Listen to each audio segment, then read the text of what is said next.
شغال بحسن وودك كدعوي شغلانته shaqadu waxay ka mid tahay بس 9 dhalinyaradu way camal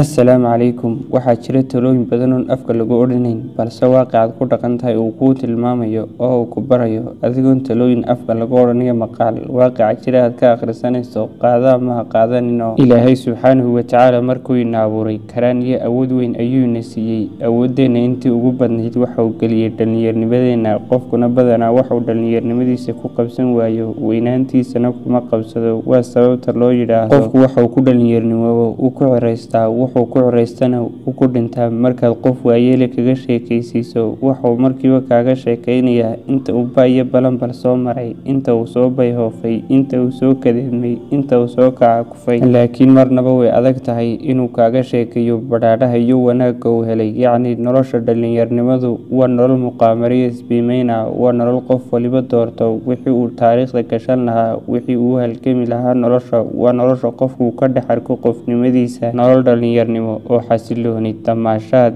iyo badhaadho ku bilaabantayna aayaheeda dambe ayaa mugdi noqda waa sababta uwadka qoysaska hantiilayaasha ka dhashay ay badiba nolosha ugu fashilmaan inta haddii aan isla fahanay aynu u nimaadno qofka jooga wadanka qofka dhalinta waxuu maalin kasta arkayaa siyaasadii dalkiisa oo sii cakirmaysa siyaasiyiin afku-xogliyaalana dadkii waxgaradka u arkayay iyo lodkii ka waaweynaa ay ku fooraraan siyaasi hebel baa hebel garbaashay iyo hebel baa hebel u jawaabay aanay dhaafsiisnayn qofka dhalinta ee dalka ku dhaqan maalin kasta waxa uu arkayaa dal ay u talinayaan dad iyaga laftoodu aan mustaqbal lahayn mustaqbalna aan ka fikirayn dalkan mustaqbal aan samaynayn oo dalka uu ku dhaqan yahayba khudad iyo qorshe siyaasadeed oo labada sano soo aadan maba lahaba marka laga reebo qorshaha kaliya siyaasigu dantiisa ka dhaxarko ee ah doorashada in la qabto iyo inaan la qaban iyo hadba kursiga siduu ka kale uga cidhiidhsan karo waxa uu arkayaa qofka dhalinta daldan oo hankiisa iyo higsigiisu ku egyahay hadba ka kursiga lagu fadhiisinayo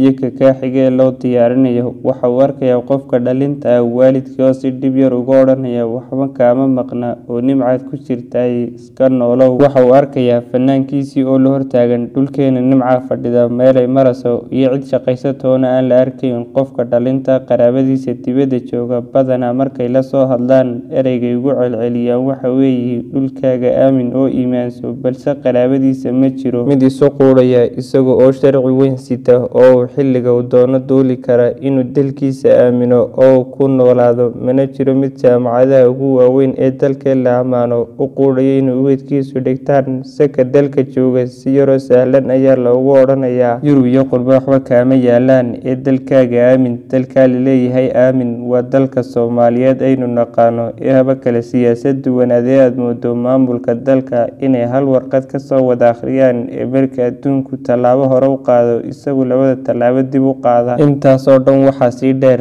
in bangiyada dalalka Soomaaliyeed ka shaqeeya ay fahmeen in fikradaha ganacsi iyo waxyaabaha laga faa'iideeyo ay dhalinta maankooda ka buuxaan kadibna ay dejiyaan kaarto ay fikradahaas bilaash ku helayaan oo inta ay shaaciyaan inay maalgelin u sameynayaan dhalinta fikrado ganacsi la yimaada oo dhalin badan ay rumaysato oo marka ay fikradahooga oo wada qoran iyaga oo dhan walba ka tifatiran oo dhan walba ka idibile ay u gudbiyaan tusaale ahaan 100 dhalina ay 5 maalgelinayaan oo indhaha dadka isaga jeedinayaan 95 kale fikradahoodana ay hoos dhiganayaan ay iyagu si daahira iyo si dadbanba uga faa'iideysanayaan waxa intaas dheer markii qofkii dhalinta uu soo dhameeyo waxbarashadii jaamacadeed uu soo dhameeyo inaanu shaqo helayn oo dawladdiisu shaqaalaysiinta dhalinta ayna siyaasadba ka lahayn haddii isagu fikrad ganacsi oo gaar la yimaadana hal ama laba usbuuc markii fikradaasi shaqayso surin kastoo magaaladaas la dhigayo ganacsigii laga bilaabayo isagana tijaab ahaanta laga dhiganayo marka la arko fikradaas iyadoo shaqaysay oo magaaladaba laga wada firayo siyaasadda dawladdeenu ay xadidi kari weyday qofka fikrad cusub la yimaada hal sanaba ha noqotee in kooto loogu yara xidho qof waliba markaa fikrad ganacsi ayuu soo kordhin lahaa markaynu noloshii shaqada iyo hankii adduunya dhalinta intaas kaga nimaadno waxaa intaasii dheer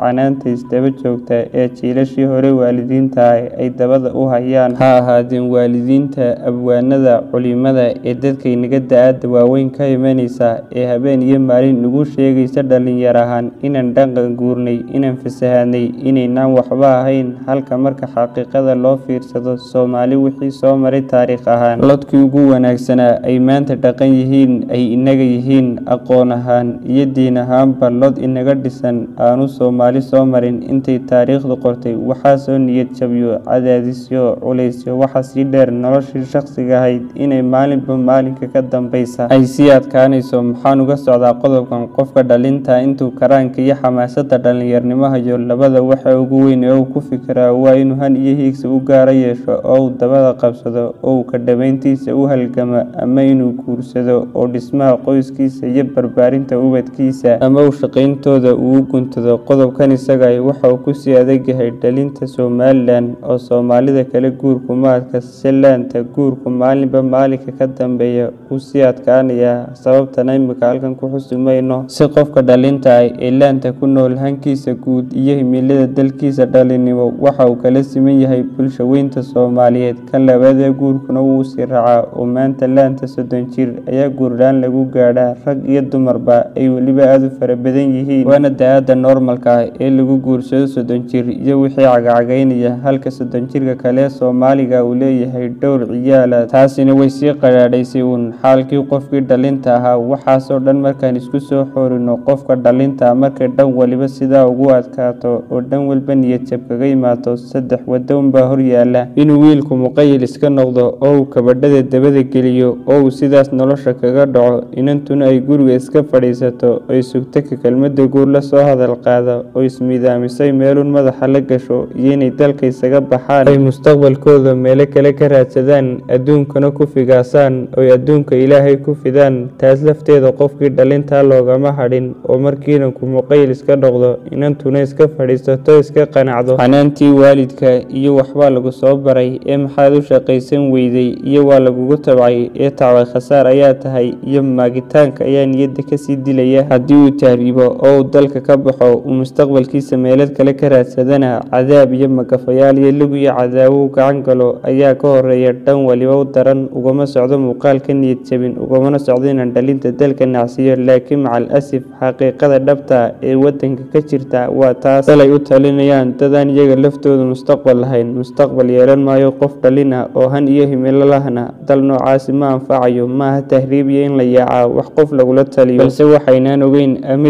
ismoogganaysiina cidda uu dalkeenu ku dhisan yahay inay tahay qurbajoog. qurbajoogtuna ay tahay in qaxoonti ku tagtay iyo in tahriib ku tagtay. waxaan kusoo koobayaa warinta dhalinta tihiin, sameeya muqaamariya isbiimayn, sameeya waxyaabo waaweyn, sameeya waxyaabo taariikh aad ku samaysaan, sameeya waxaad berri wadkiina uga sheekaysaan, sameeya fal iyo ficil xitaa idinku iska qiimaysaan. qofka uu taa dalkiisa iyo dadkiisu ka saacidi waayowna daarlada Ilaahay way ballaaran tahay ee u hayaan. Ilaahay ayaabayna leh qul siiruu fil ardi, war dhulka socda oo adduunka mara oo socda meel kasta oo tagto, xitaa haddaanan lacag ka soo tabcan khibrad ayaad ka soo tabcanaysaa oo waayo aragnimo taariikh kuu noqota. ubadkaagaad berri uga sheekayso, noloshaada wax kaaga tarta ayaad ka soo kororsanaysaa. socda arlada Ilaahay way ballaaran tahay oo karaankiina dhalinimo, xooggiina barbaarnimo, xamaasada idinka buuxda iyo hanka aad leedihiin. haddii aqaladiina iyo arladiina idinku garab istaagi waayeen,